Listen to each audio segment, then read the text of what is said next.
On the U.S.-Mexico border, protests and political pushback are growing in the face of the Trump administration's hardline immigration policies. They call it zero tolerance, but a better name for it is zero humanity, and there's zero logic to this policy. Activists and Democrats like Oregon Senator Jeff Merkley are sounding alarm bells about the Justice Department's zero tolerance policy. I have put in place a zero tolerance policy. Zero tolerance and zero releases. It's a zero tolerance policy for illegal entry on our southwest border. The new rule means that nearly every immigrant who crosses the border illegally is sent into the criminal justice system to be prosecuted. And in the process of detaining immigrants for criminal proceedings in backlogged immigration courts, immigrant families are being separated. We have 600 children in this detention center who are wondering if they would ever see their parents again.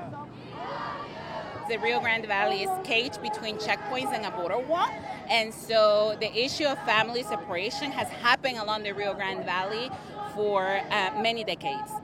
This new policy of zero tolerance is something new that we're seeing. When they're arrested and processed, immigrant parents go into detention centers, while their children, who cannot be held in jail, are sent to rapidly overcrowding shelters.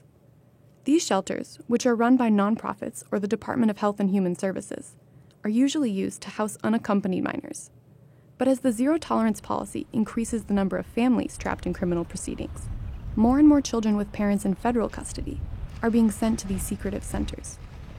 Just in the policy's first 6 weeks, about 2,000 children were taken from their parents. I couldn't imagine that when people came to our shore, instead of being graciously received as they awaited an asylum hearing, that they would be treated as criminals and their children would be taken away from them. So I went down to find out. After Merkley's first attempt to visit a shelter near the border was turned down, They don't want anyone to know about what's going on behind these doors. he returned with a group of Democrats 2 weeks later to try and shed a light on the tolls of family separation and the conditions that children are being kept in. There's an enormous amount of obfuscation, amount of secrecy. The fact is the kids who come here who have been separated from their families, no matter how well they're cared for here, they've already suffered enormous trauma by being separated from their parents. With recording video prohibited inside the detention centers and shelters where children and parents are staying, handout footage from the Border Patrol shows fenced-in enclosures, cement floors, and space blankets inside a processing center in McAllen, Texas. And government footage from the Department of Health and Human Services shows the inside of a converted Walmart in Brownsville, Texas, that now houses unaccompanied and separated minors. This policy of family separation was adopted by the administration, by their own account, to send a message of deterrence to families overseas. But no moral code, no religious tradition can justify inflicting harm on children to send a political message to people overseas. In response to growing criticism, the Trump administration insists that they don't have a policy of family separation. Again, we do not have a policy to separate children from their parents. We do not want to separate parents from their children. And Trump and his allies have been falsely blaming Democrats for the situation. I hate the children being taken away. The Democrats have to change their law. That's their law. But that's a Democrat bill that we're enforcing. There is legislation in the works, but it remains to be seen if a narrower bill to protect immigrant families, like the Democratic-backed Keep Families Together Act, can get enough Republican support, or if the president will try to use family separation as leverage to pass a broader immigration package with border wall funding. We've got to change our laws. But the zero-tolerance policy is just one of many rules and actions from Trump's Homeland Security and Justice Departments to try to curb the illegal and legal flow of immigrants.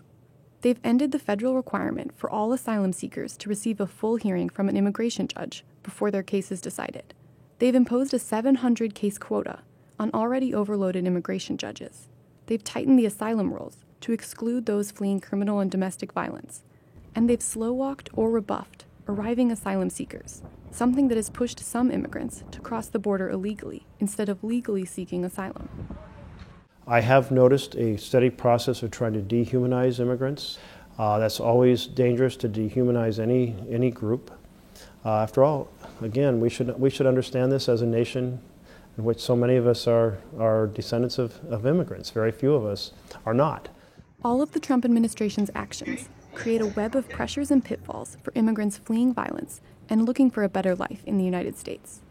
But they have yet to cause the desired decline in border arrests.